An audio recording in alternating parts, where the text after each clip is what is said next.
Assalamualaikum warahmatullahi wabarakatuh. Salli ala Sayyidina Muhammad wa ala alihi wa sahbihi wa man tabi'ahum bi ihsanin ila yaumiddin, amma ba'd.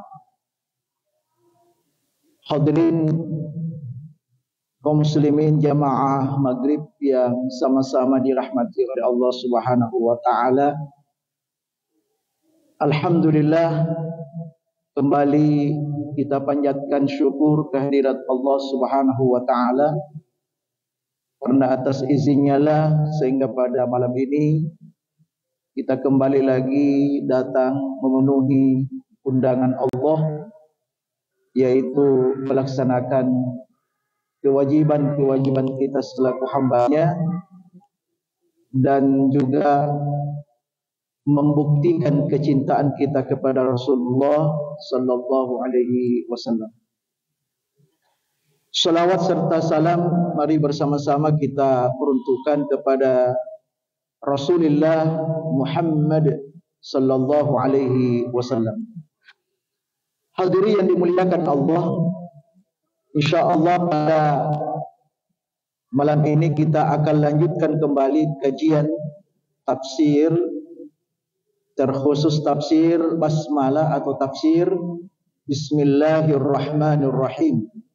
Setelah kita membahas bagian akhir dari huruf mim, ya, yang mana saya sudah sampaikan bahwa mim ini adalah simbol kuburan.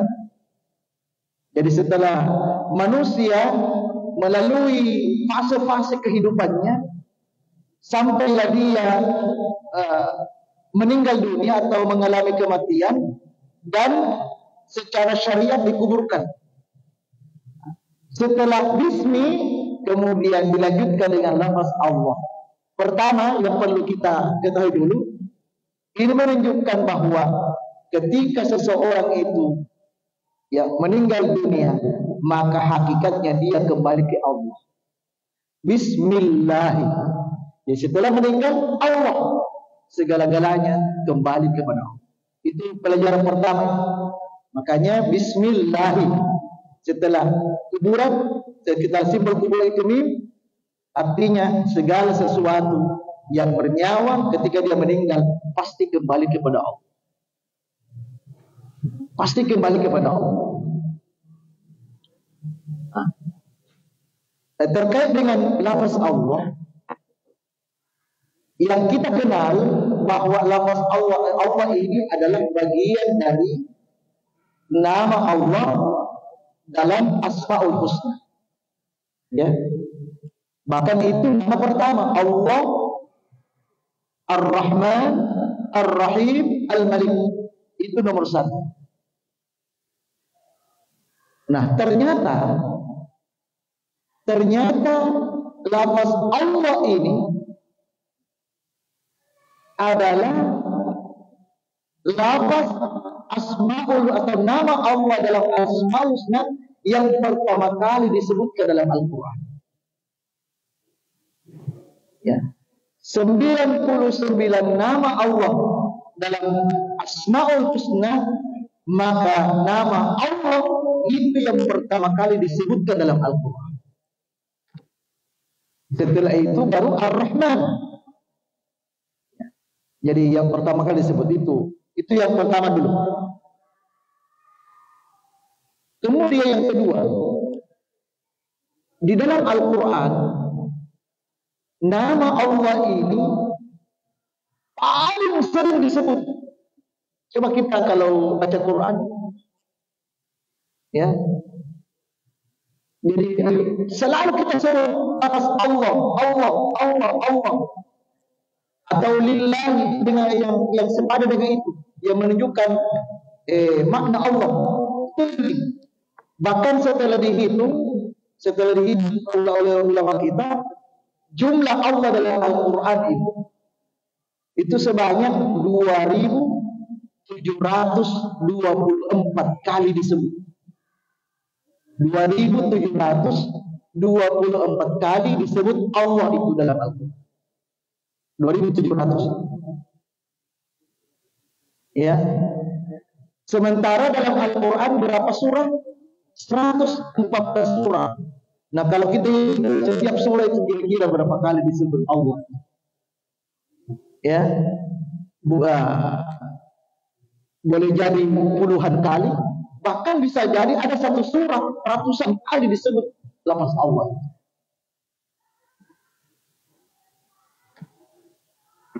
Kemudian selanjutnya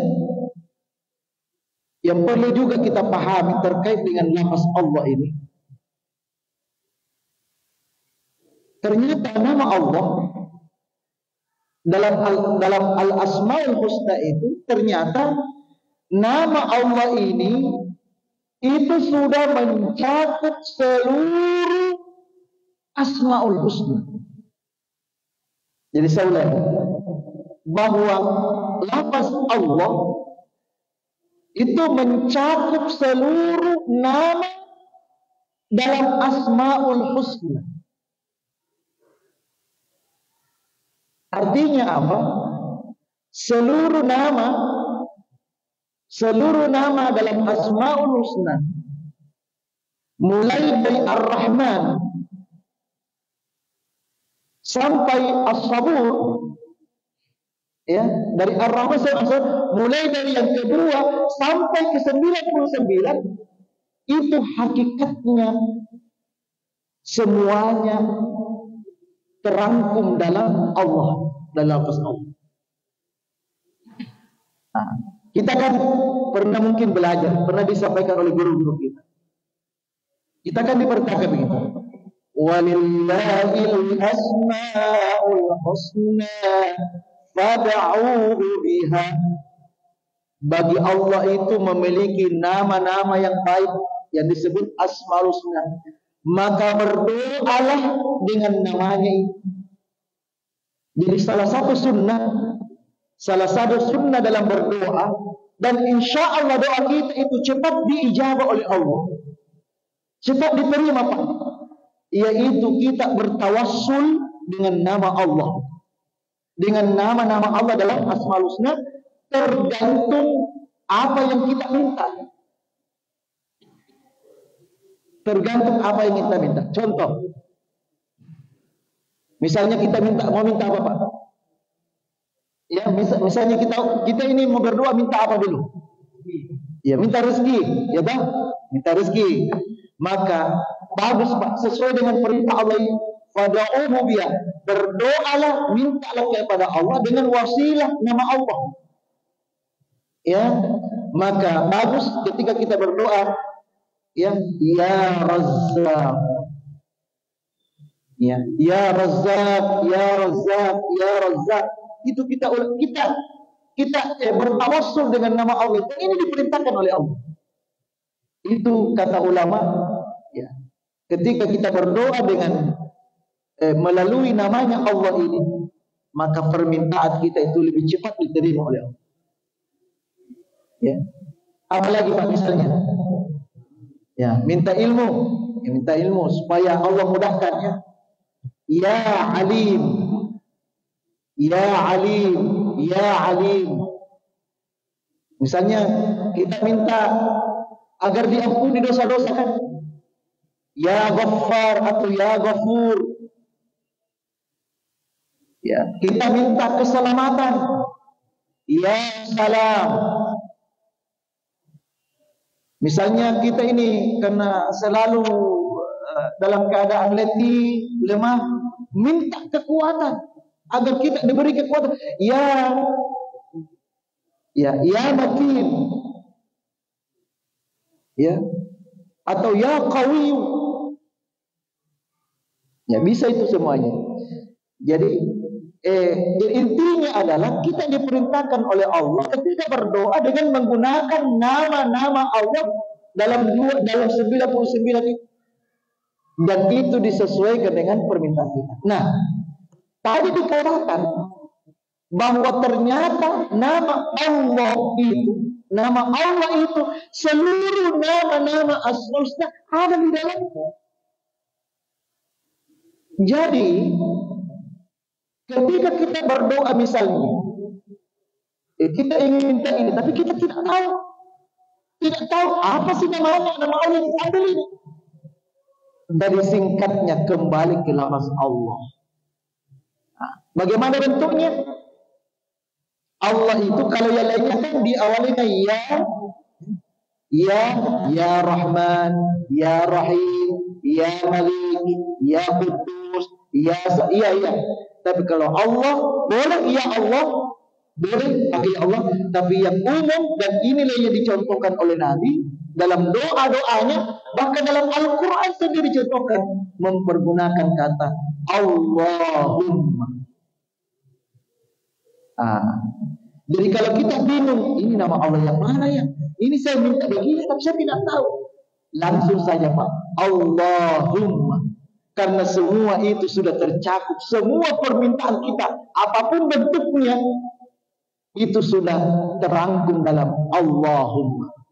Maka sekali lagi, bahwasanya lebih banyak doa-doa yang diajarkan oleh Nabi itu hanya diawali dengan Allahumma. Sekalipun ada sebagian doa Nabi mengikutkan nama Asmaul Husna yang lain, tapi mayoritas doa yang diajarkan Nabi itu ya hanya mencantumkan satu nama Asmaul Husna, yaitu Allah. Kenapa? Karena semua nama 98 nama itu di dalam sudah masuk, itu sebanyak sudah ada di kata Allah atau Allahumma.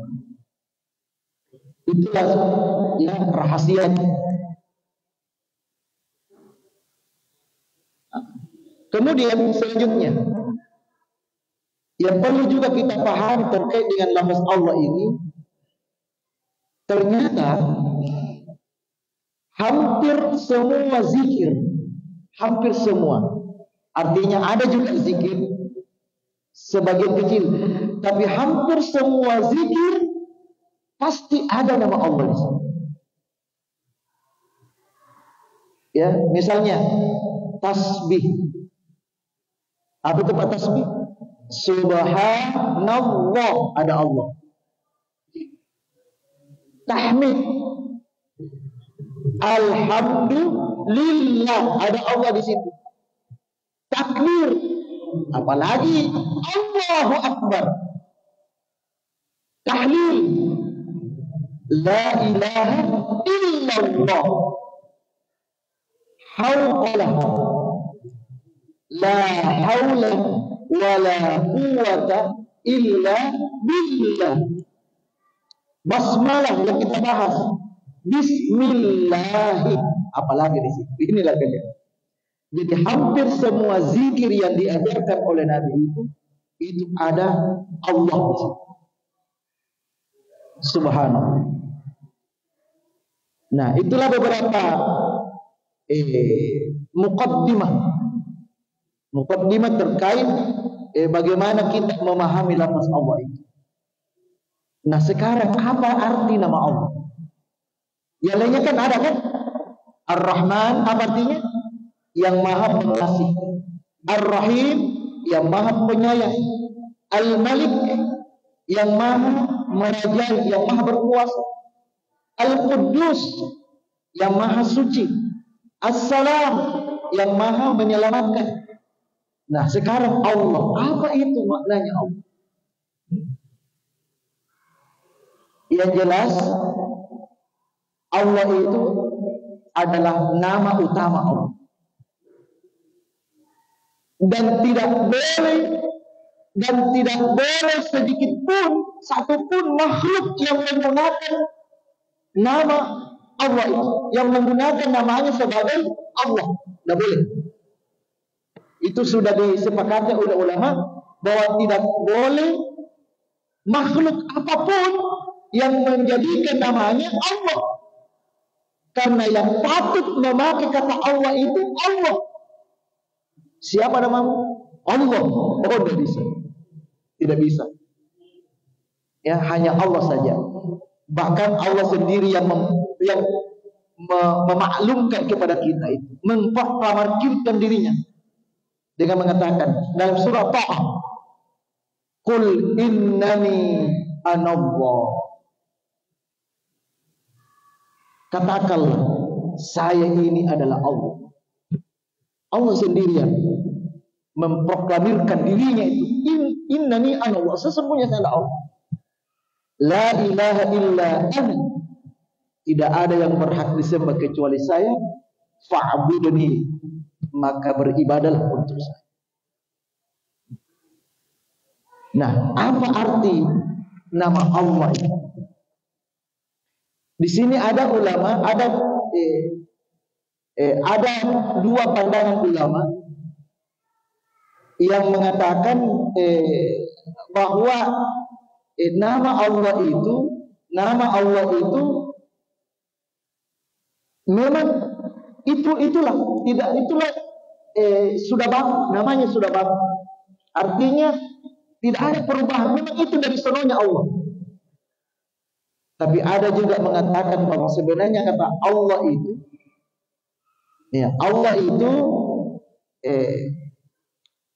terdiri dari gabungan. Itu gabungan. Ya sama ketika dalam bahasa Arab kan misalnya masjidun. Ya, ketika digabung menjadi al-masjid. Sama dengan Allah. Jadi di situ sebenarnya ada dua kata digabung menjadi Allah. Nah, apa aslinya itu Allah? Sebelum digabung, aslinya itu ilahun. Jadi aslinya itu dari Allah itu sebelum digabung dengan alif lam itu ilahun. Itu ilahun. Nah, digabunglah alif lam menjadi al-ilahu. Al-ilahu. Tapi karena al-ilahu ini agak berat diucapkan, maka huruf alifnya itu dibuang sehingga menjadi Allah. Itu asalnya itu. Dan inilah yang disepakati oleh ulama. Ya. Nah, apa artinya? Ternyata ada artinya. Artinya Allah itu adalah Maha disembah. Jadi Allah itu artinya Maha disembah atau Maha diibadati. Jadi makanya cocoklah tadi itu pernyataan ketika Allah memproklamirkan dirinya, Qul innani anallah. Saya ini adalah Allah, la ilaha illa ana. Tidak ada yang berhak disembah kecuali saya. Fa'budni, maka sembahlah saya. Itu arti nama Allah. Nah sekarang ini yang penting ini. Ketika betul-betul kita memahami ini, betul-betul kita memahami makna Allah ini, lafaz Allah ini, itu akan melahirkan kekuatan dan energi positif dalam kehidupan. Itu ada kekuatan tersendiri itu ketika betul-betul betul-betul Allah, lafaz Allah ini itu betul kita paham secara mendalam. Sepertilah ya ketika kejadiannya pada zaman Nabi itu ketika akan dibunuh, itu kan ceritanya panjang ya.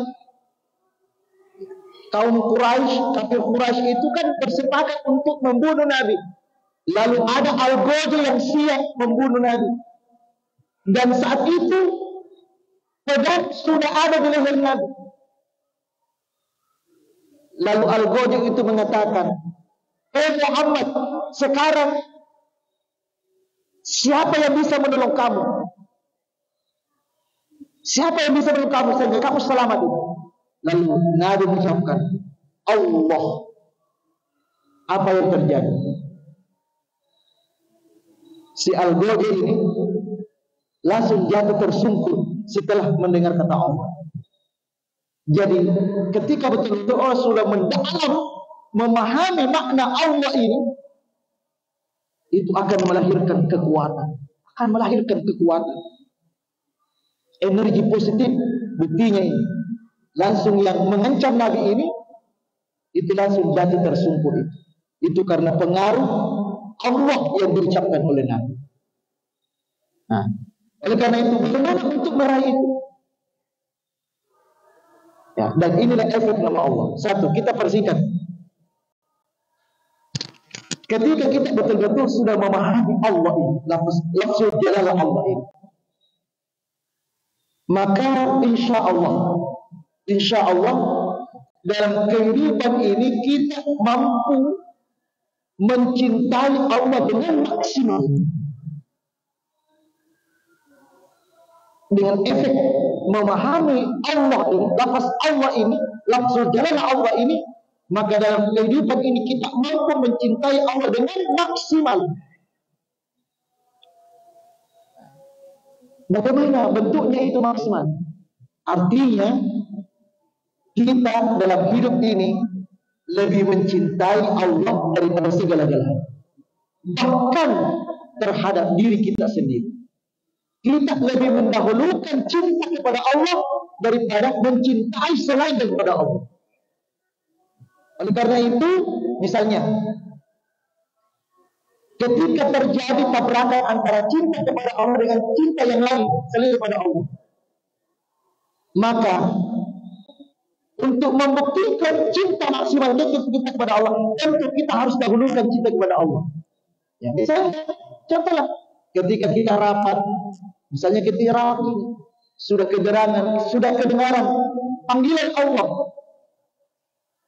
tanda cinta maksimalnya dirinya kepada Allah, maksimal dan cintanya dia kepada Allah, bagaimanapun bentuknya dia tinggalkan tempat karena cintanya kepada Allah. Nah, yang kedua, untuk membuktikan cinta kita yang maksimal kepada Allah itu, yaitu kita mencintai apa yang dicintai oleh Allah. Jadi apa saja yang dicintai Allah kita cintai, dan siapa yang dicintai oleh Allah kita cintai. Apa yang dicintai oleh Allah? Secara umum amal soleh. Artinya orang-orang yang senang ketika beramal saleh itu tandanya bahwa kita sudah maksimal cinta kepada Allah. Dan siapa yang dicintai oleh Allah? Yang dicintai itu Nabi, sahabat, ulama, itu yang dicintai. Jadi kalau ada orang yang benci kepada Nabi, benci kepada ulama, benci kepada sahabat, oh berarti cintanya kepada Allah belum maksimal. Nah, demikian pula juga membenci apa yang dibenci oleh Allah dan membenci siapa yang dibenci oleh Allah harus ada. Jadi salah satu pembuktian cinta kepada Allah dengan maksimal, apa yang dibenci Allah kita harus benci, dan siapa yang dibenci Allah itu juga kita harus benci. Sebenarnya panjang ya kajiannya ini, tapi panitia begitu gambarannya. Begitu gambarannya. Ya, bahwasanya ketika kita memahami betul-betul lafaz Allah ini, maka paling utama adalah kita bisa mencintai Allah dengan maksimal, dengan rincian-rinciannya tadi. Kemudian terakhir sekali, bahwa insya Allah ketika kita betul-betul memahami Allah ini, maka pasti ketika kita beribadah, ibadah kita hanya untuk Allah. Nah, ketika kita beribadah hanya untuk Allah, maka pasti dalam kehidupan ini kita akan mendapatkan ketenangan dalam kehidupan. Itulah efeknya, Pak. Oleh karena itu, mari terus kita zikirkan Allah. Ya, jadi mari perbanyak ya Allah, ya Allah, Allah, ya Allah, ya Allah, atau Allah, Allah. Kita zikirkan sebanyak-banyaknya. Dan seperti kita sudah pelajari, bahwa ketika kita sudah terbiasa mengucapkan Allah, maka nanti di akhir hidup kita hanya Allah saja sebagai kalimat terakhir yang kita ucapkan. Mudah-mudahan kita termasuk dalam golongan ini. Saya kira demikian. Mudah-mudahan ada manfaatnya, dan mari kita tutup dengan sama-sama baca doa kafaratul majlis. Subhanakallahumma wa bihamdika asyhadu an la ilaha illa anta astaghfiruka wa atubu ilaik. Wabillahi taufiq wad da'wati wal irsyad. Wassalamu alaikum warahmatullahi wabarakatuh.